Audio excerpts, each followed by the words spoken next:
How to delete ClickBank account.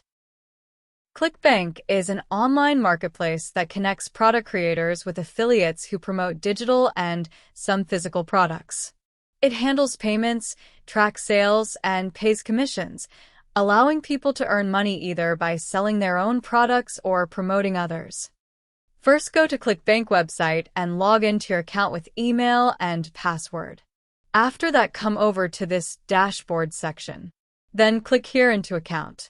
Now that is going to take you over to this area where you can choose your account name, so just go ahead and click on this. Once you are here, guys, what we need to do is come up to this menu at the top and click into account settings. That is going to take you over to this area. So basically from here, all we need to do is go to this account information section, click into edit on this right-hand side.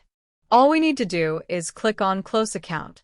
Just go through and click on close account. That's it. Thanks for watching.